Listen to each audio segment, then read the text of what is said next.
Well, hey there, Elevate friends and family. It's Mark Pomeroy here, welcoming you to this week's Elevate Church online experience. Got a very important VIP speaker today, so you're going to want to hang around to be part of that. A new kind of mini series that we're inserting in here. Before we go on, just make sure you like and subscribe. It really helps you stay connected, and it also helps us continue to grow this channel and reach and build more people all around the world. Now, we love to worship together, and today our worship partner is one of our favorites. They've been one of our partners for several years now. They're Mosaic MSC, or Mosaic Music, coming to us out of LA. A couple of great songs, including the song Tremble, which we're going to lead off with, one of my personal favorites. So I encourage you, the words are on the screen, so you can join in together from anywhere around the world.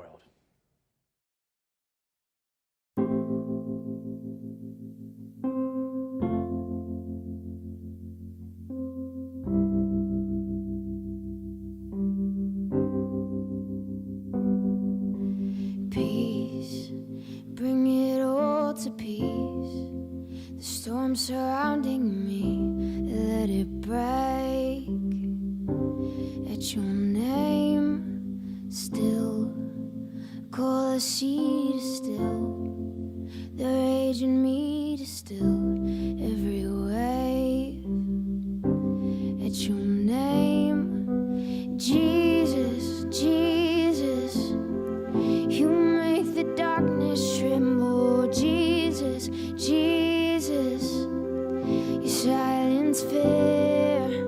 Jesus, Jesus, you make the darkness tremble. Jesus, Jesus, breathe, call these bones to live, and call these lungs to see once again.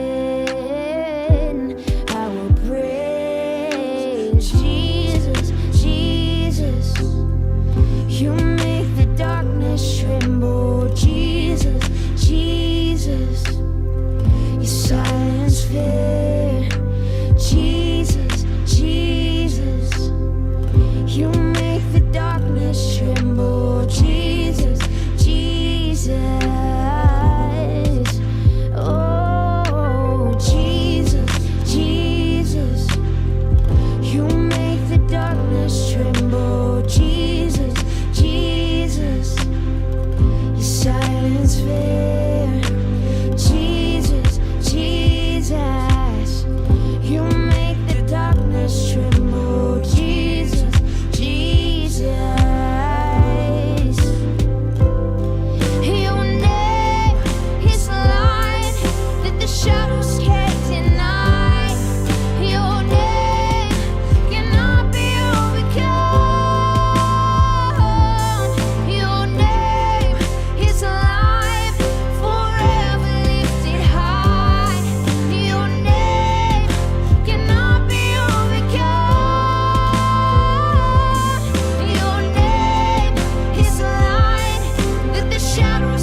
are the song on my lips every morning.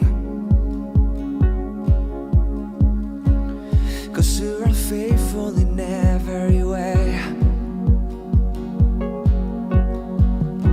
And I will declare that your love lasts forever.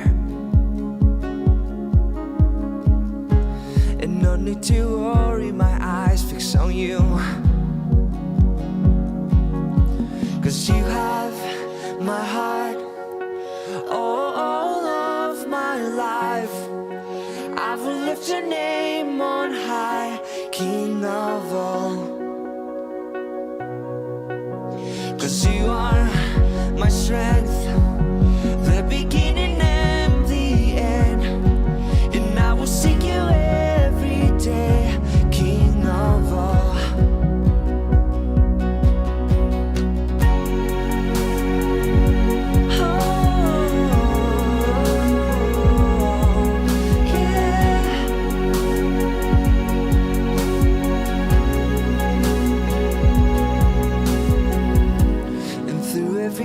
Say your love makes a river, bringing me life wherever it goes. And I feel the wind of your spirit around me. And I'm chasing after wherever it goes. 'Cause you have my heart,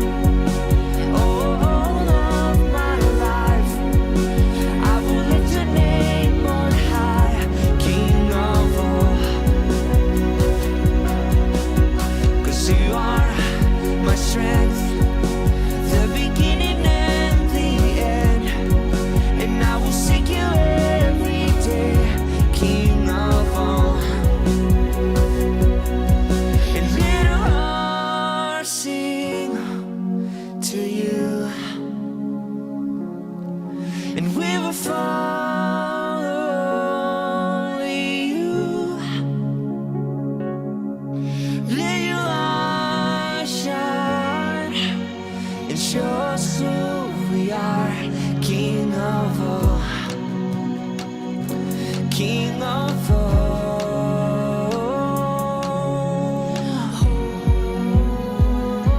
You're King of all, King of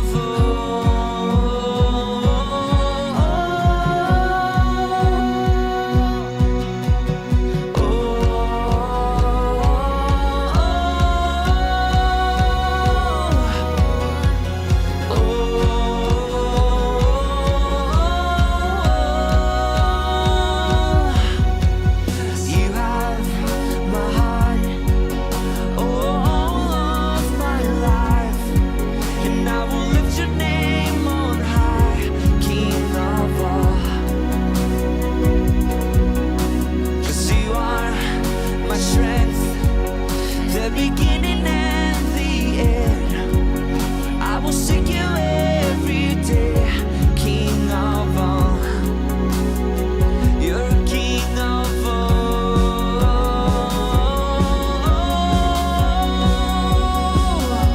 King of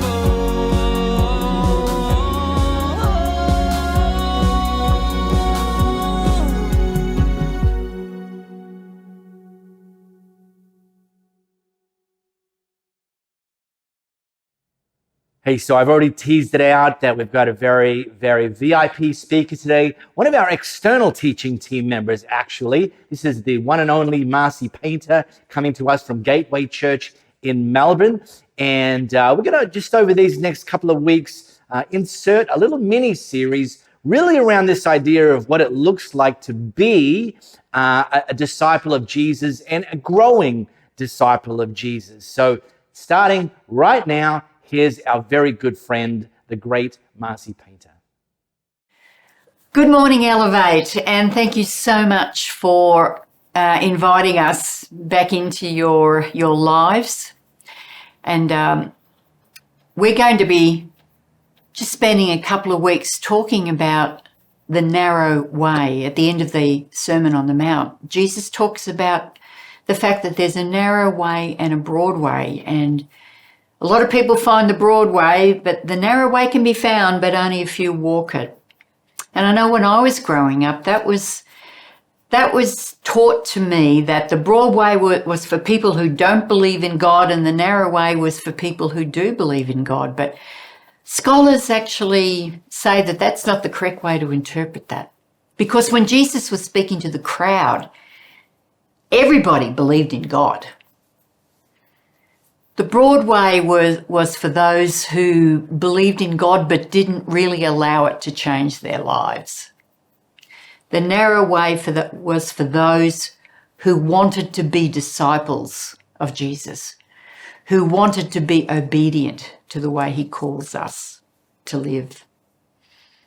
So we're going to start today by looking at some aspects of the narrow way. And I want to start by giving you perhaps a vision of what it looks like to walk the narrow way, and then maybe what it doesn't look like.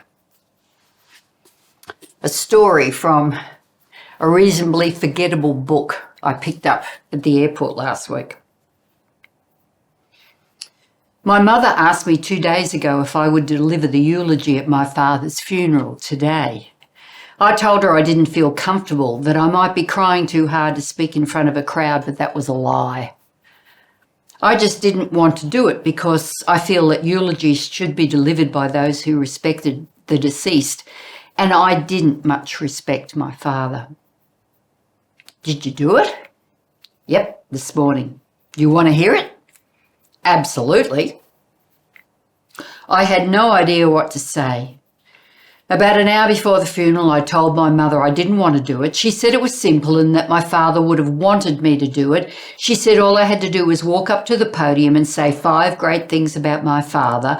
So that's exactly what I did. He can tell by the look on my face that it gets worse. Oh no, Lily, what did you do?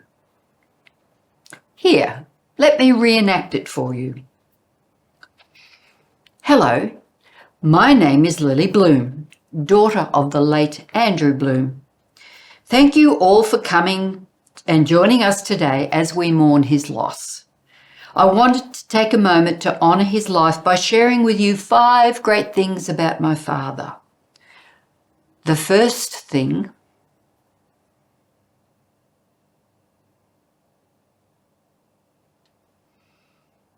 I look down at him and shrug. That's it? What do you mean? I stood up there for 2 solid minutes without saying another word. There wasn't one great thing I could say about that man, so I just stared silently at the crowd until my mother realised what I was doing and had my uncle remove me from the podium. Wow. I've been thinking a lot about funerals and eulogies lately. There was a family at our church just in the last week that lost a beloved dad and pop. And I asked them how the funeral went. Well, it couldn't be more different from what I've just read. The man who had died was someone who knew Jesus personally. It was the kids and the grandchildren said that it was a wonderful day, that he had been honoured, that his family had been joyful because they knew where he was. They spoke of the godly influence that he had had on his family and how his children had felt loved and how his grandchildren had seen the legacy that had come down through the generations. So different, such a contrast. 2 people living their lives in ways that affected people in opposite ways. One walking the narrow road, one walking the broad path. But I read something in this beautiful book called Psalms Now this week that really challenged me. It's like a contemporary retelling of the Psalms. I read this. O God, I come to you in sorrow and shame. Obviously, this person's done something bad. I spoke up in my own defense today. Hang on, isn't that something we're supposed to do? I spoke up in my own defense and uttered words that knifed their way into the heart of my friend, and this created a great rift between us. I would never raise my hand to strike anybody, but the tongue is more destructive than the fist, and I hurt the one I love. Heal the hurt of my friend, O Lord, and heal the sickness within my heart that forced my foolish tongue into such irresponsible actions. I come to claim your loving mercy. I pray as well that you grant my friend the grace to forgive me. May your Spirit who abides in my heart curb and control my rebellious tongue and teach me to speak words that give life and promote love. I ask myself, is that me? Is that the sort of person that you are? Are you full of that much grace? Well, when we walk in the narrow way of Jesus, that's the vision that we're aiming at. A life steeped in love that overflows in patience and self-control and generosity and gratitude and kindness and strength and compassion and humility and forgiveness. And if we want to be more like Jesus, we have to get a vision of ourselves, what we could be if we were fully formed by God. You know, it's like someone wanting to lose weight who puts a photo of their thinnest self on the fridge. It's like, that's my vision, that's what I want to be. But of course, we're talking about so much more important than weight loss here. Let this verse sink in. This is from 2 Corinthians. When someone becomes a Christian, he becomes a brand new person inside. He is not the same anymore. A new life has begun. Just think about that. If you're a follower of Christ, when you became a Christian, you became a new person. You're not the same anymore. What is there about you that you would want to change? If you're like me, I've got a list. Here's the amazing news. Jesus gave us a new way to be human. At the core of our being, he says we are holy, godly, compassionate, generous, and loving. We have a new nature, that of the God who created us. But now we need to put some things in place to learn to live that way. Now, let's be honest, all of us struggle to live up to that image of the new creation that Jesus says we are. So, but Jesus has saved us. Why aren't we perfect? Why doesn't he just zap us? I would love to be zapped. The salvation we accepted when we said yes to Jesus is not a call to a zap. It's a call to follow, to be an apprentice. Is any apprentice a master craftsman on day one? Of course not. We have work to do. But you might say, isn't it all about what Jesus has done for us? Yes. We cannot impress God with our goodness. We cannot work our way into heaven. But after we accept Christ's free gift of salvation, we need to cooperate with him to let the new creation we are be seen. It's called the process of sanctification. Dallas Willard's famous statement, so important, the gospel is not opposed to effort. It's opposed to earning. And remember, I think I showed you earlier this picture of what I call the barcode Christians. It's like we have this idea that maybe all we have to do at some time in our life to put our hand up and make an intellectual assent. Yes, I believe in Jesus. And then we think, yes, we're a Christian. We don't need to do anything else, make any other changes to our life. And when we enter the pearly gates, God's just going to run his scanner across the barcode on our forehead. Yep, you're in. I don't think that's what the scriptures talk about at all. If you remember Christ's teaching on the Sermon on the Mount, the very last picture that he paints in that sermon is about the man who built his house on the rock.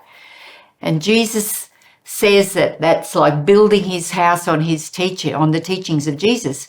And it was battered by the storms, but it stayed strong.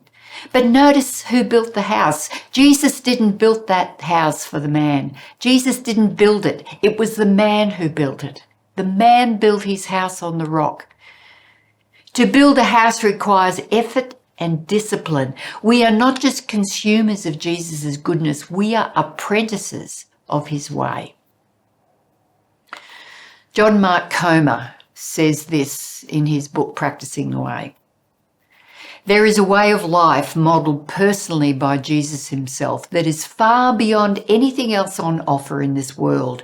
It can open you up to God's presence and power in ways most people only dream, but it requires you to follow a path marked out for you by Jesus himself, the narrow way. The broad way is that of the majority culture. Follow the crowd and do whatever you want.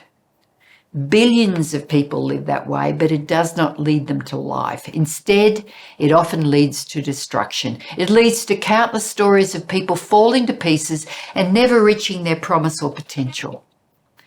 But Jesus called us to eternal life, which describes not just quantity, but the quality of life.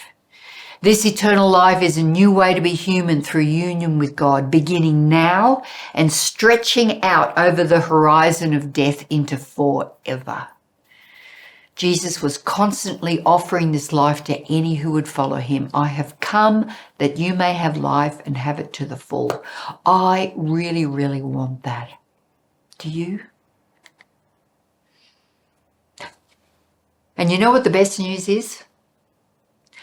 Jesus believes in us. He believes that we can be all he knows we can be. We can be like him, loving, joyful, peaceful, patient, kind, the kind of person who keeps their deep joy in the most difficult circumstances, one who is free of the emotional need for everything to go their own way, one who can even have the power of the Spirit working within them to do the things that Jesus did.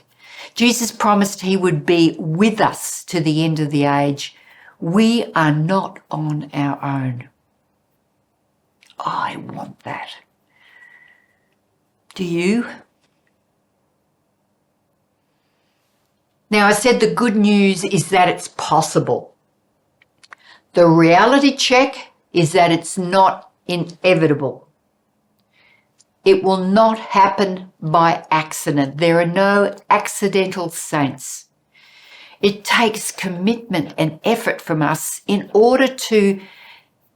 for us to order our entire life around following Jesus as our top priority. Over our job, our money, our reputation, over everything.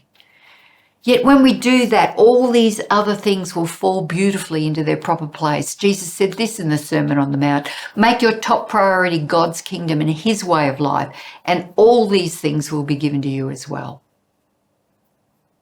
So let's get down to some good stuff. How do we walk the narrow road? Well, I want to give you 3 statements that are going to take us a few weeks to unpack, and Jacob and Beth are going to add to them, but I don't want you to forget these 3 because they're the essence of following Jesus. We need to be with Jesus, become like Jesus, do what Jesus does. And there is an order to them. In order to do what Jesus does, we have to become like him. And we will only become like him if we learn to be with him. All right, let me say a word about change. And here's some information that might be quite well known by you, or it might just blow your mind. God doesn't lie to us or tease us with promises or ideas that he knows are impossible for us to fulfill. If God says we are a new creation when we submit our lives to him, then we can change. We can become a new creation. And how do we do that? Romans 12:2 has a really, really great statement there. Paul says, don't copy the behavior and customs of this world, but let God transform you into a new person. How? By changing the way you think. Then you will learn to know God's will for you, which is good and pleasing and perfect.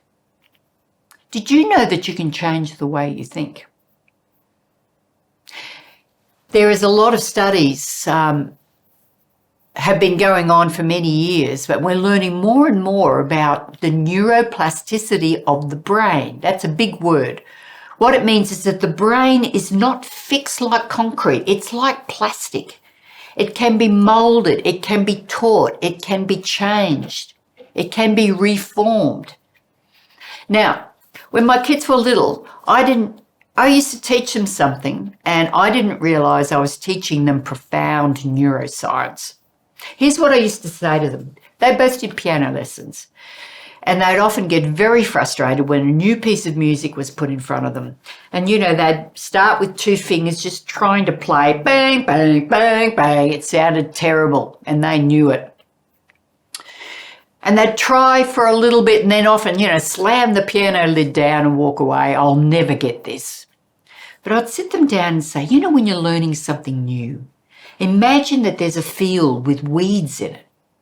And you want to push a path through that field. So you start pulling out a few weeds. Like every time you practice, you're pulling out a few weeds.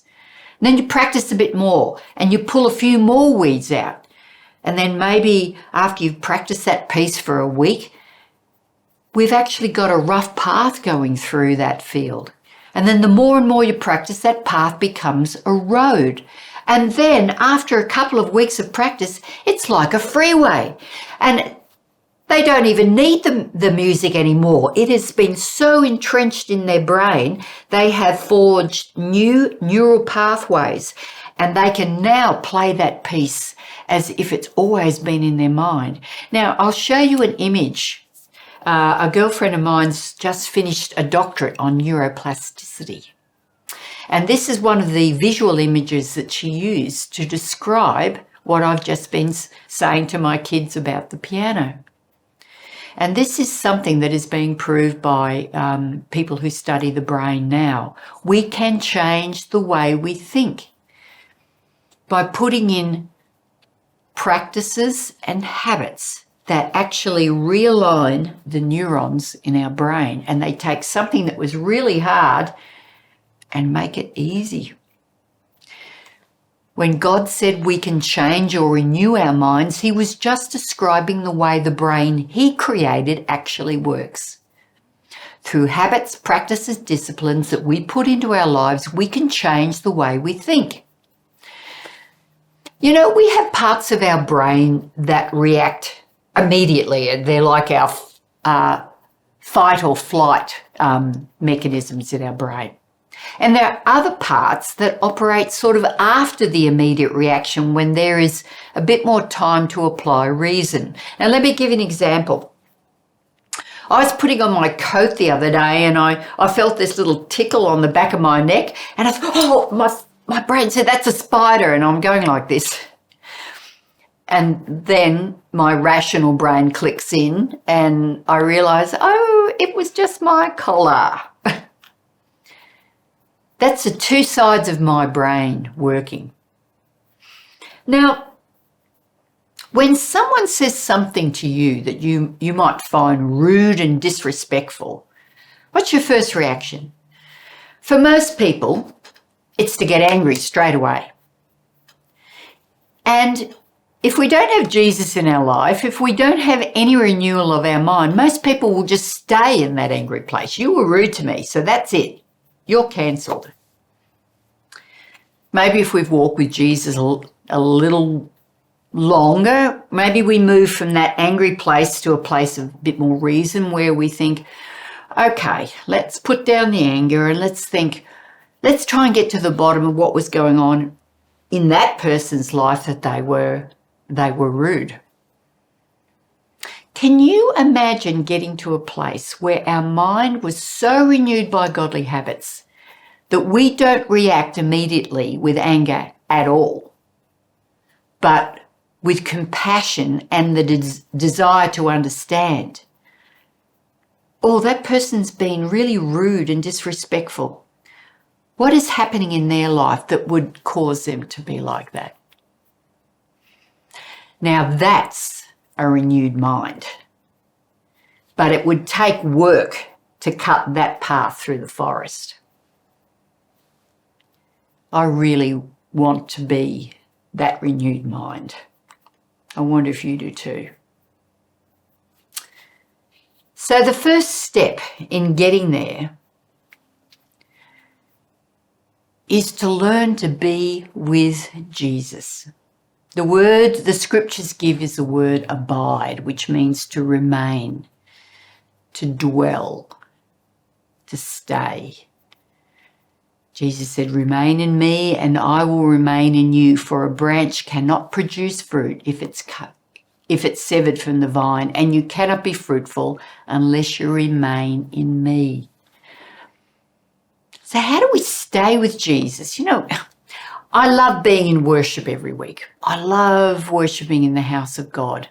And I feel so connected with God when I'm there. But we can't stay there all week.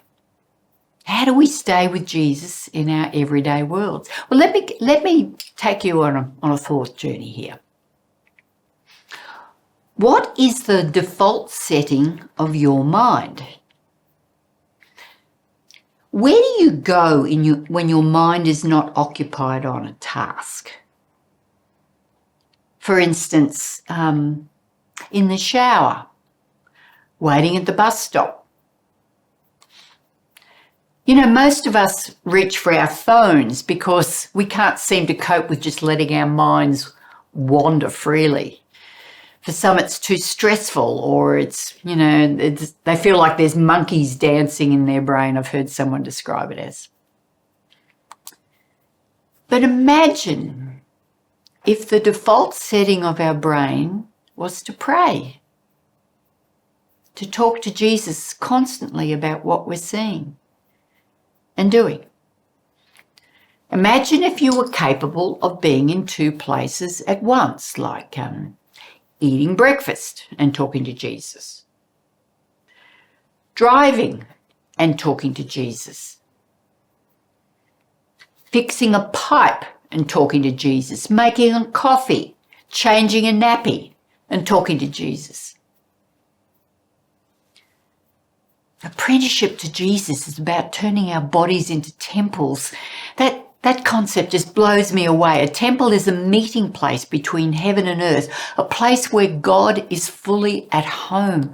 What an incredible opportunity to allow God to make a home in us. I want that. Do you? Can we turn God into a habit? Can he become the default setting of our mind? Can he be the place like our north, our true north that the compass returns to? Can we learn to abide? Well, the answer to that is yes. Brother Lawrence was a monk during the 1600s. He wrote a very famous Christian book called Practicing the Presence of God. And he wasn't a highly esteemed preacher or a leader in his order. He was a kitchen hand. He was a dishwasher. But he learned this.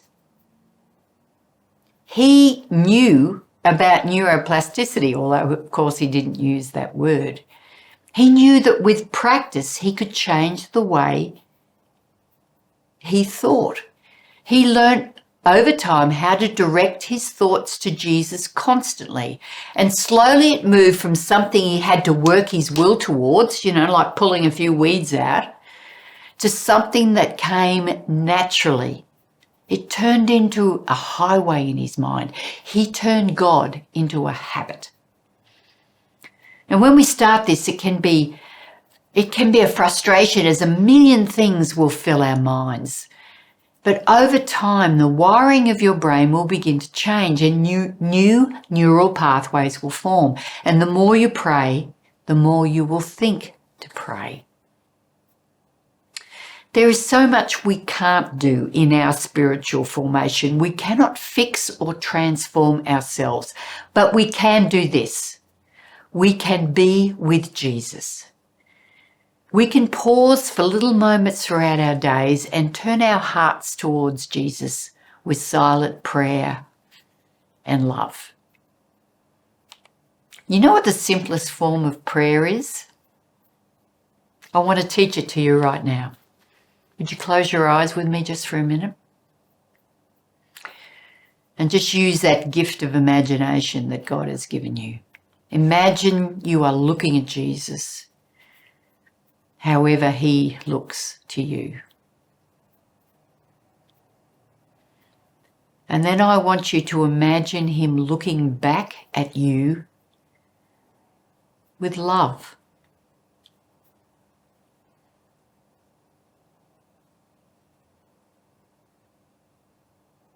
And that's it. So simple. The simplest form of prayer. There's a few practical things that I want to suggest that you could do this week. One is you could set just a gentle hourly alarm on your phone. Every time that alarm goes off, it'll just remind you, just take your mind back to God. Even that imagination that I just gave you, looking at Jesus, looking back at you with love. Maybe replace some of the noise or that's going on in your life with worship music. Maybe even for just this week, instead of listening to the constant news cycle on your way to work, perhaps put on some worship music and see how that changes the way that you feel. There is a beautiful app called Lectio 365. I'm going to put an image on the screen now with a QR code. You can download this app for free.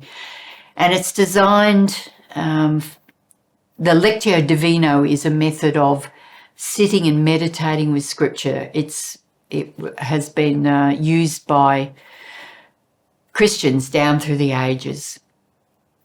And this one allows you probably 6 or 7 minutes to listen to. You can listen to it morning, noon, night, and just sink into the presence of God. Just for this week, why don't you listen to it as you go to bed at night? It will start to change the way you think. And as you change the way you think, you start to be transformed into the new creation that God created you to be. Well, next week, Jacob's going to talk to us a bit about becoming like Jesus. Thanks, Elevate. God bless. Now, as always, that was incredible. One of the things I want to point out that we launched a couple of weeks ago on our Elevate Church AU app, which you can scan this flow code and you can download. It'll take you straight to the Apple or the Google Play Store. And in our app, a few weeks ago, we launched a brand new feature, Message Notes. So you'll see that as one of the tiles on the landing screen. And this is just a summary of the message notes for each week as we teach, which gives you an opportunity both to follow along from home live, if that's what you want to do, and or to be something you can use to review. You know, what was the big idea? What was that point? What was that scripture?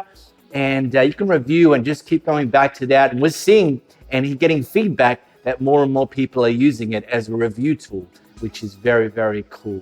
Hey, while you're on our app, or if you wanted, you can head over to our website, elevatechurch.me, and have a look at the giving section. And just encourage you to take that step of faith, of generosity, and give financially. That just helps us and resources us to reach people and build people just like you all around the world. Okay, well, that's a wrap for today. Next week, we're going to continue this mini-series with another one of our incredible external teaching team members from Gateway Church in Melbourne. You're going to want to be here. You're going to want to bring someone, and we're going to continue on this journey of discipleship together.